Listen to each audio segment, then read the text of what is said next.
groups to achieve their respective political objectives. In an interview with Azerbaijan's media, Vladimir Putin said it's unacceptable and extremely dangerous to use terrorists as a tool to attain political and geopolitical goals. He also criticized what he described as Western double standards in tackling terrorism. Putin underlined that terrorists cannot be divided into good and bad. The Russian president added that recent terror attacks in Europe prove that terrorism can only be tackled jointly with the participation of the United Nations. Now we're going to be joined by Mr. James Jennings out of Atlanta. He's president at the Conscious International. Hello, Mr. Jennings, and welcome to the program, sir. President Putin said some countries are using terrorism as a tool to achieve political and geopolitical goals, calling it a dangerous game. Who do you think he's referring to? Well, I think he's referring to the West, and particularly the United States. But, you know, for a long time in political science, it's been said that one man's terrorist is another man's freedom fighter. So the point, I think, would be that these are instruments of war. And war, we understand that countries fight against each other sometimes. But right now, in the midst of a very atypical explosion of terror all around the world, literally from Bangladesh to San Bernardino in California, we have this kind of terrorism that we should all be able to join together as civilized people and make a policy that would work to rid the world of this kind of gratuitous and brutal violence that we have seen. Now, I haven't met Mr. Putin. I have met Mr. Assad and Mr. Rouhani. It seems to me that both of these gentlemen are sensible and extremely logical in their policy formulations. But there is a strange impasse between the Western countries, particularly the United States, and the countries represented in Syria and Iran. Why is it that the United States does not engage in more fruitful and direct negotiations, and with Russia as well, to bring about an end to the menace of the Islamic State, the Daesh? And I think it's because the United States basically only talks to those countries that Israel agrees that we should talk with. I remember Henry Kissinger kept the PLO at bay for many, many years because the Israelis didn't want the U.S. to talk to the PLO. Later, several presidents, including President Carter and President Obama, did talk with the Palestine Liberation Organization. So there should be a way to deal as a civilization against the barbarians. That's all it really amounts to. Pardon, Dr. Jennings, what's your take on when Putin accused the West of using double standards when tackling terrorism? What does he mean there? I think it's true in the case of everybody who uses non-state actors to deal with problems.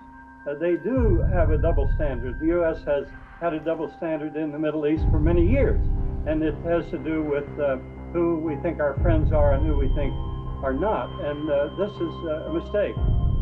And yes, the United States is a double standard in that issue, but so are all the other countries that are involved, and that's why we have to have a cessation of non-state actors and agreement that I think Mr. Putin and Mr. Rouhani agree on policy, and it's a superior policy to the one that the Obama administration has used, and that is that first we deal with the barbarians, and then we sit down to talk about how the other issues that impose themselves on the Middle East, particularly in Syria right now, can be solved. It can be solved.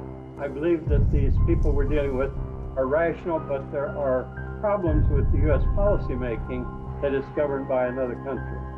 Thank you, Mr. James Jennings. That was Dr. James Jennings, to be correct, president at Conscious International. Thanks for your input, sir, joining us out of Atlanta. Kim Jong-un's bluff in deploying a supersonic bomber over to North Korea. According to Joey Millar over at the Express UK, he is reporting that the crazed leader of the Hermit State accused Obama of crossing the red line after introducing trade sanctions last week and promised the toughest countermeasures in response. However, rather than back down and call off the sanctions, the United States instead sent supersonic strike bombers to bases near the Asian state, daring Kim Jong-un to blink first. Yes, they state here that the B-1B Lancer bombers are being sent to Guam, a U.S. territory in the Pacific Ocean within striking range of the secretive state's capital of Pyongyang. They write here that they are replacing the raging or aging fleet of B-52s held on the island's Andersen Air Force Base. They state around 300 U.S. airmen are also being deployed to the base in response to the increasing aggression of the Maverick leader.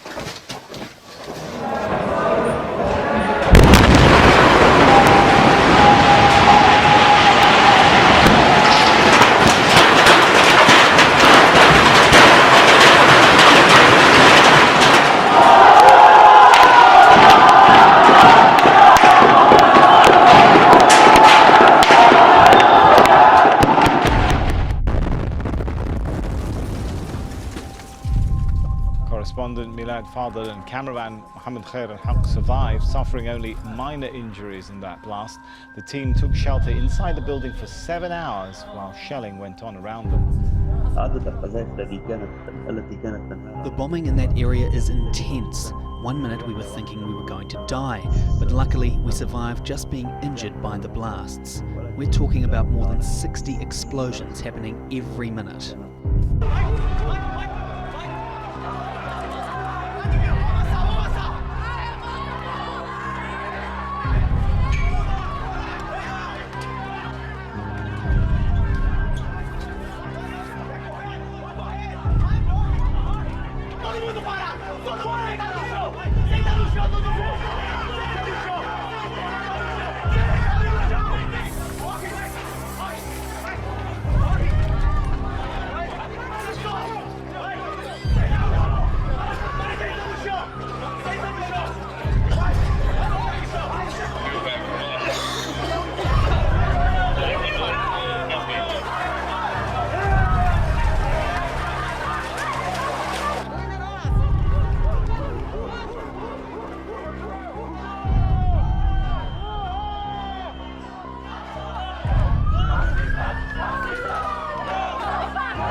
accusation came after Washington announced that it would deploy its B-1 bombers in the Pacific for the first time in a decade.